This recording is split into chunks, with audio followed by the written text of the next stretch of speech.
नमस्कार दोस्तों, आने वाली कुछ वीडियोस में मैं आपको ब्लॉकचेन और क्रिप्टो करेंसीज के बारे में समझाने की कोशिश करूंगा, लेकिन वो सब समझने से पहले आपको क्रिप्टोग्राफी के बारे में थोड़ा बहुत पता होना चाहिए। इस वीडियो में हम उसी पे बात करेंगे। क्रिप्टोग्राफी वर्ड का लिटरल मीनिंग है हिडन राइटिंग। मतलब अगर आपको किसी को प्राइवेट मैसेज भेजना है तो आप कोड वर्ड्स में लिख रहे हो ताकि कोई तीसरा बंदा ना समझ सके। सिर्फ जो भेज रहा है और जो रिसीव कर रहा है वही मैसेज को समझ सकते हैं। क्रिप्टोग्राफी बहुत ही वाइडली यूज होती थी वर्ल्ड वॉर 2 के टाइम पे। जर्मन्स अपने ऑफिसर्स को इंस्ट्रक्शन भेजते थे क्रिप्टोग्राफी के थ्रू, ताकि जो ब्रिटिश सोल्जर थे और जो अमेरिकी सोल्जर थे वो उनके मैसेजेस को समझ ना सके। ब्लॉकचेन को समझने के लिए क्रिप्टोग्राफी के सिर्फ 3 कॉन्सेप्ट समझने जरूरी हैं और उन्हीं पे हम बात करेंगे। पहला कॉन्सेप्ट है एनक्रिप्शन डिक्रिप्शन। एनक्रिप्शन मतलब ओरिजिनल मैसेज को साइफर टेक्स्ट में कन्वर्ट करना। साइफर टेक्स्ट माने कुछ भी जिब्रिश बोलने में ऐसा होगा तो आपको समझ नहीं आया कि मैंने क्या बोला। और डिक्रिप्शन मतलब साइफर टेक्स्ट का वापस ओरिजिनल मैसेज बनाना। एनक्रिप्ट और डिक्रिप्ट करने के लिए की जरूरत होती है। जैसे एक एग्जांपल देता हूँ, ओरिजिनल मैसेज है हेलो और एनक्रिप्ट करने की की है कह लो +1, मतलब एक लेटर आगे का यूज करूंगा मैं ओरिजिनल लेटर की जगह।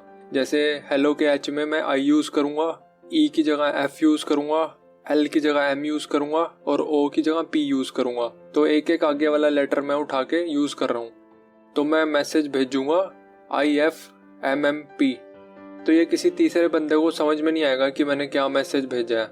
मुझे पता है मैंने हेलो भेजा है और जो रिसीव कर रहा है उसे भी की का पता होना चाहिए, क्योंकि तभी वो डिक्रिप्ट कर पाएगा उस मैसेज को। तो क्योंकि रिसीव करने वाले को भी पता है तो वो डिक्रिप्ट करके हेलो बना देगा इसका वापस।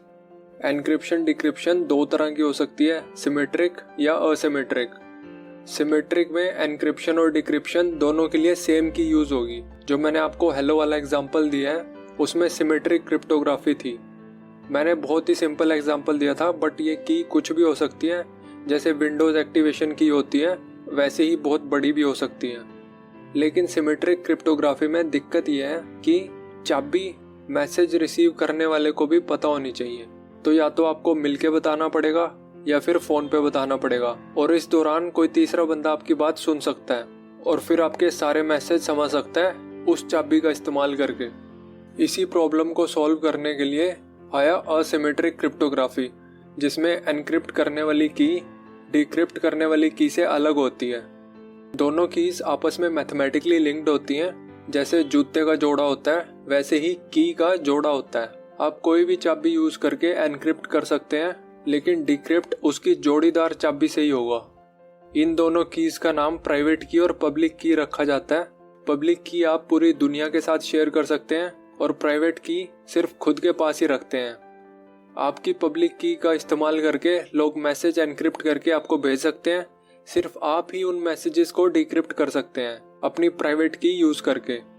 ऐसे ही लोग अपनी पब्लिक की खुले में आपको भेज सकते हैं बगैर किसी डर के, और आप उनकी पब्लिक की यूज करके मैसेज एनक्रिप्ट करके उन्हें भेज सकते हैं, और सिर्फ वो ही आपके मैसेजेस को डिक्रिप्ट कर सकते हैं अपनी प्राइवेट की यूज करके।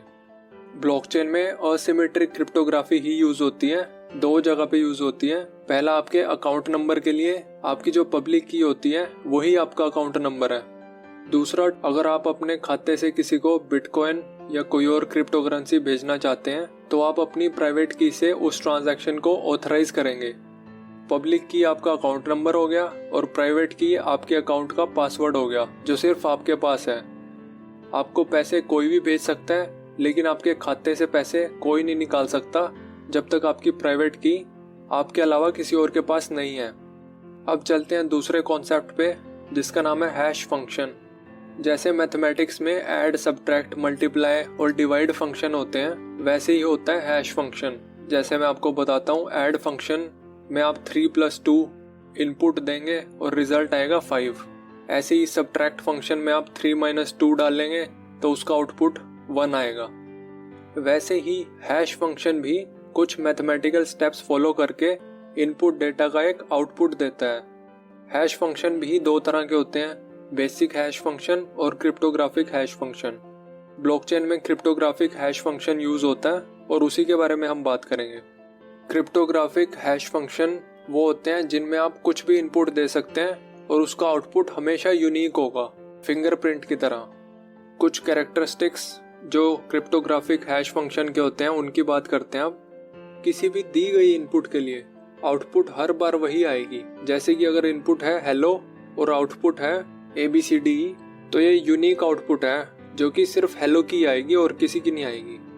आप कोई दो अलग अलग इनपुट ऐसी नहीं ढूंढ सकते जिनकी सेम आउटपुट आए, और अगर इनपुट थोड़ा सा भी चेंज किया तो आउटपुट पिछली आउटपुट से बहुत अलग आएगी। और कोई भी इनपुट डाल के आपको तुरंत आउटपुट मिल जाएगी, लेकिन आप किसी भी दी गई आउटपुट की इनपुट नहीं बता सकते क्या रही होगी। मतलब अगर आपको बता दिया कि आउटपुट D65I है तो आप उसकी इनपुट नहीं बता सकते। हैश फंक्शन जो आउटपुट देता है उसको हैश वैल्यू, फिंगरप्रिंट या डाइजेस्ट भी बोलते हैं। तो क्या यूज होता है वर्ल्ड में हैश फंक्शन का? हैश फंक्शन ये पता करने के लिए काम आता है दो चीजें सेम है बगैर ये जाने कि वो दो चीजें क्या है। इससे टाइम की बचत होती है, क्योंकि अगर दो डॉक्यूमेंट है 10 पेज के तो मुझे लाइन टू लाइन चेक करने की जरूरत नहीं है। मैं सिर्फ दोनों का हैश निकाल लूंगा। अगर हैश सेम है तो मतलब वो इनपुट्स पूरी तरह से सेम ही है, उनमें थोड़ा भी फर्क नहीं है। क्योंकि अगर थोड़ा भी फर्क होता तो उनकी हैश वैल्यू बहुत ही अलग अलग होती। हैश फंक्शन ये भी बता सकता है क्या किसी ने डाटा के साथ छेड़छाड़ की है। अगर छेड़छाड़ की गई है तो डेटा का नया हैश पुराने वाले से अलग होगा। अब ब्लॉकचेन में इसका इस्तेमाल कहाँ होता है?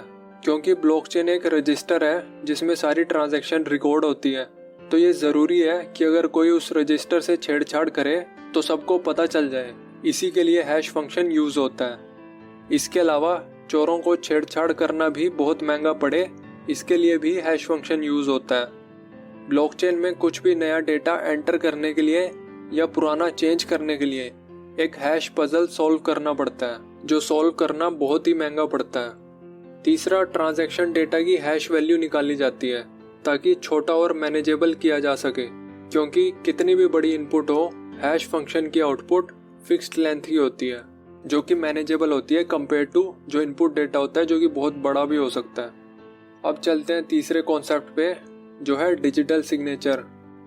डिजिटल सिग्नेचर आप अपनी प्राइवेट की का इस्तेमाल करके करते हैं जब भी आपको अपने अकाउंट से किसी और के अकाउंट में क्रिप्टो करेंसी भेजनी हो।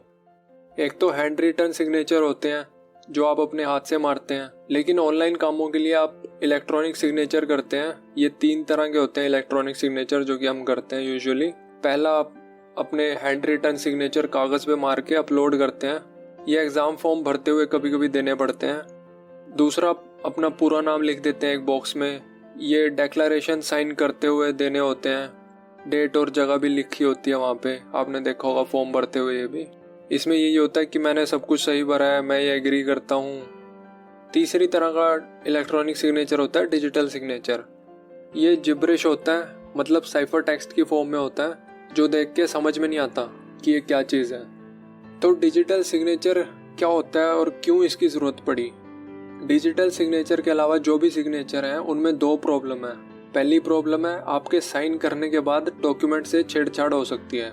आपने तो साइन कर दिए, उसके बाद किसी ने डॉक्यूमेंट में एडिट कर दी, 1 0 एक्स्ट्रा लगा दी या नंबर बदल दिया, वो सब हो सकता है। दूसरी प्रॉब्लम है, आपके साइन कॉपी करके और भी डॉक्यूमेंट पे चिपकाए जा सकते हैं, क्योंकि आपके साइन तो दिख रहे हैं, कोई भी कॉपी कर ले उन्हें। तो डिजिटल सिग्नेचर है वो ये दोनों प्रॉब्लम सॉल्व करता है। डिजिटल सिग्नेचर सिर्फ उस स्पेसिफिक डॉक्यूमेंट या कंटेंट के लिए ही यूज हो सकता है, किसी और के लिए नहीं। वो कैसे? जैसे मान लो आपको कोई मैसेज भेजना है या आपका कोई कंटेंट है या कोई डॉक्यूमेंट है, उसको आपको डिजिटली साइन करना है। तो आप पहले उस मैसेज को हैश फंक्शन के थ्रू पास करेंगे, उसका फिंगरप्रिंट आ जाएगा कुछ।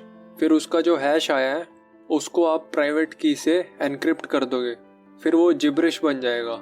वो होता है आपका डिजिटल सिग्नेचर।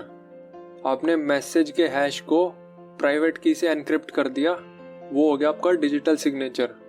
तो आप फिर पूरी दुनिया को वो message as it is open air में भेज दोगे और अपना डिजिटल सिग्नेचर ओपन एयर में भेज दोगे। तो लोग कैसे वेरीफाई करेंगे कि वो आपका ही सिग्नेचर है? पहले वो आपका मैसेज उठाएंगे, आपके मैसेज को हैश फंक्शन से पास करेंगे उसका एक हैश आएगा। फिर वो आपका डिजिटल सिग्नेचर उठाएंगे जो कि साइफर टेक्स्ट में है, जो कि जिब्रिश है। आपके डिजिटल सिग्नेचर में अगर पब्लिक की डालेंगे तो वो ओरिजिनल चीज़ आ जाएगी जो पहले थी, और ओरिजिनल चीज़ क्या थी? हैश था वो मैसेज का। तो अगर डिजिटल सिग्नेचर से जो हैश आया है पब्लिक की यूज़ करके और जो आपका मैसेज था उसका जो हैश आया, अगर ये दोनों सेम है तो यानी कि वेरीफाई हो गया सिग्नेचर। डिजिटल सिग्नेचर दो चीज़ें बताता है। पहली चीज़ कि ये जो साइन है वो अकाउंट होल्डर ने किए हैं। वो कैसे पता चलता है? क्योंकि जो डिजिटल सिग्नेचर है, जो जिब्रिश है, जो साइफर टेक्स्ट है, अगर वो पब्लिक की यूज़ करके डिक्रिप्ट हो रहा है तो यानी कि उस पब्लिक की जो कॉरेस्पॉन्डिंग प्राइवेट की है जिस बंदे के पास, उसी ने वो डिजिटल सिग्नेचर किया है। तो यानी कि अकाउंट होल्डर ने ही वो किया है। ये चीज़ वेरीफाई हो गई है क्योंकि तभी डिक्रिप्ट हो पा रहा है, नहीं तो डिक्रिप्ट ही नहीं हो पाएगा। दूसरी चीज़ डिजिटल सिग्नेचर बताता है कि वाकई यही कंटेंट है जिस पे उसने साइन मारे हैं, या यही डॉक्यूमेंट है जिस पे उसने साइन मारे हैं, कोई और डॉक्यूमेंट नहीं है। तो ये कैसे वेरीफाई हुआ? आपने जो ओरिजिनल मैसेज था उसका हैश निकाला जो कि हवा में आया था डायरेक्टली, और दूसरा डिजिटल सिग्नेचर को जो आपने डिक्रिप्ट किया, जो हैश आया वो उससे मैच हो रहा है। तो यानी कि वाकई यही मैसेज है जिसपे प्राइवेट की के अकाउंट होल्डर ने साइन मारे हुए हैं। तो यानी कि ये चीज़ उसने ऑथराइज किया है, ये मैसेज उसने ऑथराइज किया है, कुछ और उसने ऑथराइज नहीं की। तो हैश फंक्शन और प्राइवेट की का यूज़ करके हम ये पता कर सकते हैं कि वाकई ओनर ने ही साइन किए हैं, और दूसरा वाकई यही कंटेंट है जिसपे ओनर ने साइन मारा है, कोई और कंटेंट नहीं है। अगर थोड़ी सी भी छेड़छाड़ होती मैसेज में तो हैश वैल्यू अलग आती। तो ब्लॉकचेन में डिजिटल सिग्नेचर दो जगह यूज़ होता है। पहला, ट्रांजैक्शन साइन करने के लिए, मतलब अगर आपको अपने खाते से किसी दूसरे के खाते में क्रिप्टो करेंसी भेजनी है तो आपको डिजिटल साइन करने पड़ते हैं। दूसरा यूज़ है ब्लॉकचेन में ट्रांजैक्शन वेरीफाई करने का। अब माइनर्स वेरीफाई भी करेंगे, आपकी ट्रांजैक्शन को ऐसे ही उठाएंगे डायरेक्टली, उसका हैश देखेंगे, डिजिटल सिग्नेचर को डिक्रिप्ट करके हैश देखेंगे, दोनों सेम है तो वेरीफाई हो गया ट्रांजैक्शन। तो ये हो गया क्रिप्टोग्राफी के बारे में। अगली वीडियो में हम क्रिप्टो करेंसीज और ब्लॉकचेन कैसे काम करते हैं उसके बारे में बात करेंगे।